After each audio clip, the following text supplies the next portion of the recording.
Raiffeisen Bank vazhdon të tregojë angazhimin e saj të qëndrueshëm, duke dhuruar një pajisje eko të teknologjisë së fundit, urgjencës së Spitalit Bashkiak Ihsan Çabej. Ky investim do të ndihmojë stafin mjekësor në ofrimin e shërbimeve më të sakta dhe në kohë për mijëra qytetar që drejtohen për ndihmë mjekësore çdo ditë në këtë spital. Raiffeisen Bank gjithashtu ka investuar në rikonstruksionin e urgjencës së spitalit në vitin 2020, pasi siç shprehet Kristian Kanakaris, drejtuesi Raiffeisen Bank në Shqipëri, mbështetja e sistemeve shëndetësore është një prioritet i bankës sonë. Ministri i Financave Petrit Malaj u shpreh se Raiffeisen Bank solli një lajm të mirë me dhurimin e ekos të teknologjisë më të fundit që ndihmon qytetarët e Lushnjës. Një lajm të mirë me qytetarët e Lushnjës, të cilët duke filluar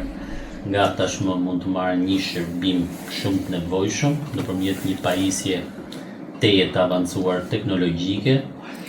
siç është ekoja që është dhuruar nga Raiffeisen Bank, institucionet financiare si Raiffeisen Bank apo dhe sipërmarrje të tjera të cilat nëpërmjet praktikave të përgjegjësisë sociale synojnë që të kontribuojnë në komunitet duke dhënë një pjesës të asaj që marrin nga komuniteti. Ne inkurajojmë institucionet të tilla si Raiffeiseni që të vijojnë me kontributet për përmirësimin e cilësisë jetës së qytetarëve edhe të komuniteteve ku ato operojnë.